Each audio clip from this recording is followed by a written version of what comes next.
Modern wars don't begin with explosions. They begin quietly, with data anomalies, communication shifts, and systems under stress.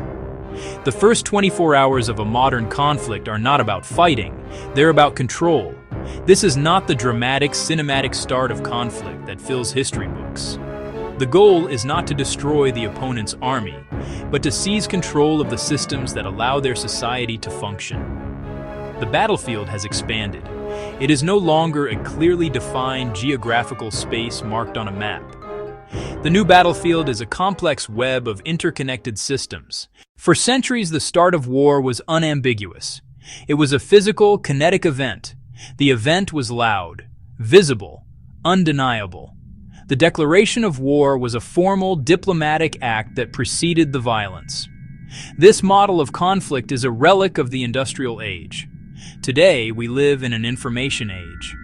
Our societies are run by complex, interconnected digital systems and economic systems.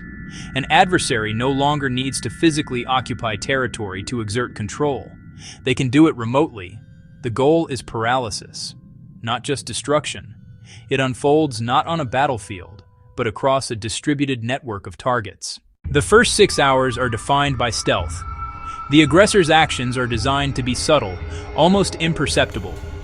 The objective is to establish a foothold inside the adversary's critical systems and begin applying gentle, deniable pressure. Think of it as a burglar silently disabling the alarm system and mapping out the interior of a house before starting to take anything. In the digital realm, dormant cyber implants, malware placed long ago, are activated. These tools are used for quiet reconnaissance, exfiltrating sensitive data, gaining privileged access to system controls. Unusual, but not yet alarming patterns of trading designed to test liquidity and response times. Small anomalies in submarine cable data traffic suggest interference with the backbone of the internet. Minor fleeting glitches that are logged but quickly dismissed.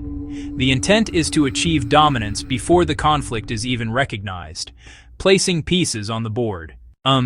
Diplomatic and information indicators might include an unexpected recall of a nation's diplomatic staff for consultations, a sudden halt in routine, low-level military-to-military communications, the circulation of low-level but targeted disinformation, and unusual spike in online trolling activity, the quiet removal of specific content or accounts from state-controlled media platforms unscheduled, closed-door meetings at international bodies like the UN, a subtle change in the rhetoric used by an adversary's state-sponsored news outlets, and the leaking of embarrassing but non-critical information about political figures, a small but statistically significant increase in latency on major internet backbones, minor, sporadic GPS timing, inaccuracies, a slight rise in failed transactions, and a noticeable increase in the cost of insuring sovereign debt.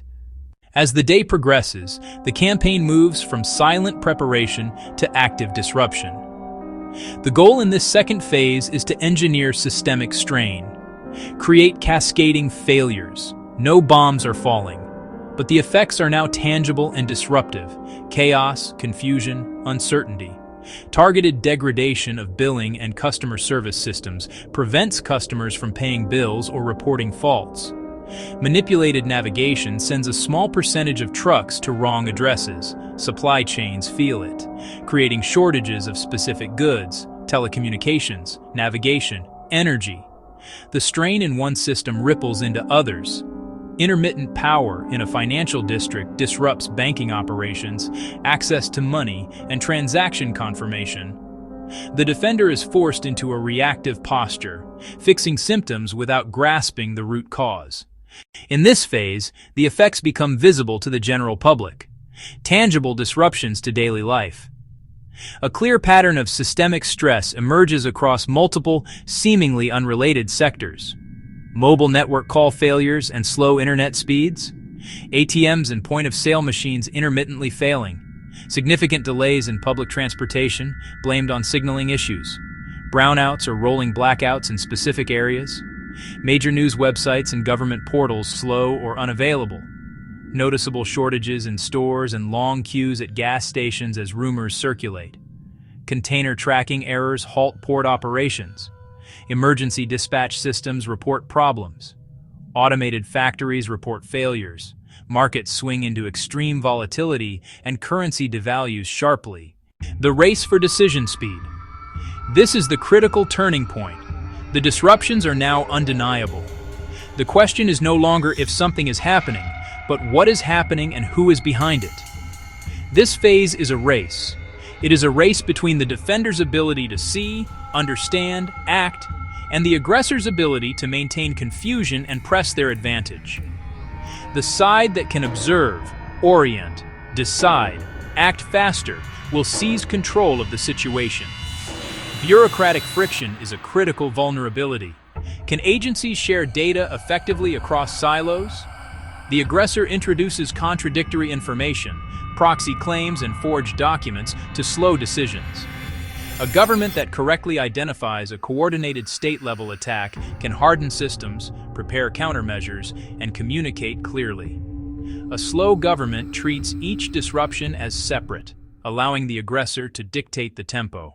In the final hours of the first day, the conflict begins to move out of the shadows. Having demonstrated systemic disruption, the aggressor shifts to signaling and narrative competition. For the first time, they may allow clearer attribution, using code linked to their services. This is a deliberate signal. They might briefly take a major broadcaster off the air and replace it with their message. Yes, this was us. See what we can do. State-controlled media and diplomatic channels frame events, justified response, denial, or blaming incompetence. The defender must present clear evidence to allies and the world, seeking support and condemnation. The information space becomes a key battlefield. Will others see an act of war or a murky crisis?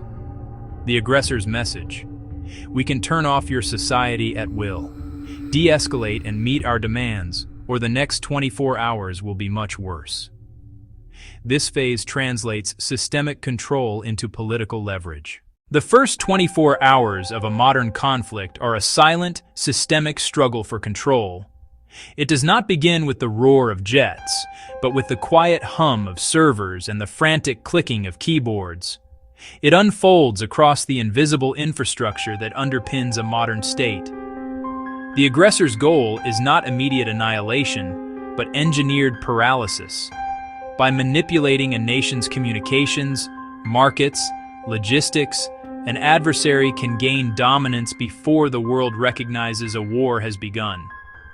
This is a fundamental shift in the nature of power and coercion.